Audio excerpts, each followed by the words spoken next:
Every week, the Payne family cuts straight to the real financial story. The one question, Bob, everyone's asking is, are we in an artificial intelligence bubble?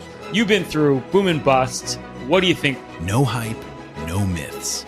Just what actually matters to your money. Does feel very similar to what we experienced in the 90s. Where are we, though? Are we in 1995, 1997, 1999? Listen to the Pain Points of Wealth on the Red Apple Podcast Network. Well, the first Sunday of the new year, with us today is Congresswoman Nicole Malliotakis. And Nicole, you always have something on your mind. Tell me what's on your mind the first Sunday of the new year. Well, Happy New Year, John, and everyone listening. It's been a great 2025 for the people of New York and our district. We restored the SALT deduction for families earning less than $500,000. We delivered tax relief for tipped workers, those who work overtime, as well as our senior citizens on Social Security. So this year, when people file their taxes, they're going to see how they'll benefit because Republicans delivered the largest tax cut in American history, along with President Donald Trump. So we're looking forward to seeing what's up this year. Sadly, New York State doesn't want to match the tax relief that we provided on the federal level. And so tipped workers in particular, those who work overtime, they're not going to see as much of a benefit as many other states in the country because the state doesn't want to allow for this type of relief to trickle down to state and local taxes. So we're pushing Governor Kathy Hochul, and I'll be joining colleagues this week to really put pressure on our state legislature to pass these deductions and these benefits at the state level so we could see our tipped workers really benefit. Nicole Malliotakis, Congresswoman, I agree with you 110%. I mean, these are hard-working people that are waiters, they're cab drivers, and they depend on tips, and and nobody ever reports them correctly, so they feel like that they're in jeopardy that if they're off by something that they get audited. So why not make all the tips tax free in New York State too, besides the federal? That's right. I mean, look, for all their rhetoric, the people who control our state, from our governor to our legislative leaders, they talk about wanting to help the working person. And now here's a real opportunity to allow people who work really hard to keep their money, whether they're a hairdresser, as you said, a cab driver or a waiter. But even those who earn overtime, right, our police officers, construction workers, people who really put in a lot of hours, they deserve to have their first $25,000 in overtime or in tips be tax deductible. And this is really a way that we can help people with the affordability crisis here in New York. But once again, the rhetoric that we hear from the Democrats who run New York and what they're actually doing is very different. And so we, again, call on the state legislature and the governor to match these tax-free programs that we put in place at the federal level so they could truly benefit. I also want to add, senior citizens who have an income of less than $75,000 or $150,000 if they're married, they're going to see their tax that they paid on Social Security refunded to them when they do their filing in April. That is huge.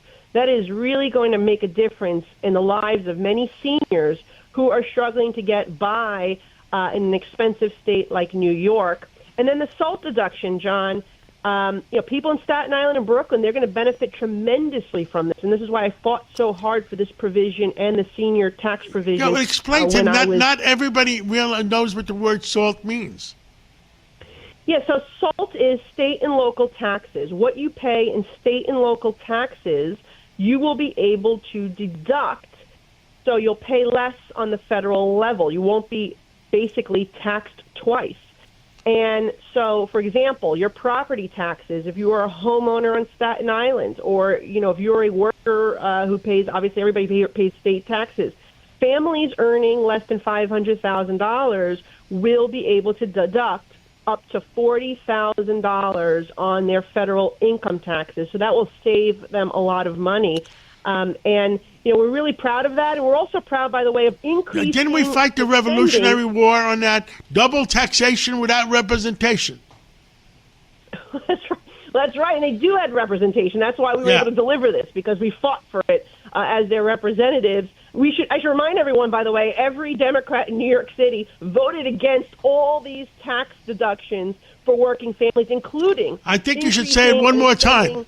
Say it one more time. Every Democrat in New York City, from Chuck Schumer to Hakeem Jeffries, voted against the no tax on tips, no tax on Social Security, no tax on overtime, and they voted against extending and increasing the child tax credit for families. $2,200 per child families in New York will be receiving, and that is going to put a lot more money in people's pockets and allow them to spend on their own families instead of giving it to the government. So, look, we're proud of the work we delivered working with President Trump. I'm a member of the House Ways and Means Committee. I'm the only Republican from New York City, obviously, so gave our city a voice at the table delivering these tax cuts. And it's unfortunate that the Democrats didn't join us in passing it, because it's real savings for people. They talk a lot about making our city affordable, getting more money in your pockets, but then when it comes to acting on it, they literally voted to let all these tax cuts expire or to not allow them to exist at all. And that would have been a significant thousands of dollars increase had we let the original tax cuts expire and then not do these things. Congresswoman Nicole Malliotakis, Happy New Year. And things are moving in the right direction, and let's keep it going in the right direction. We're only getting started, John. We secured the border. We deported the criminals who were wreaking havoc in our city. We delivered historic tax cuts, and we're going to be doing more in 2026. Thank you very much for having me. Listen to this podcast now on the Red Apple Podcast Network. The Leadership Thread with Dr. Peggy Polonis. I'm Dr. Peggy Polonis. Join me on each episode where I unravel the story that shaped leaders, tracing the thread that led them where they are today. Because leadership isn't born in adulthood. And thank you once again for joining us on the Leadership Thread, education, ethics, and sustainability. Download all of Red Apple Media's podcasts right now through your favorite podcast platform.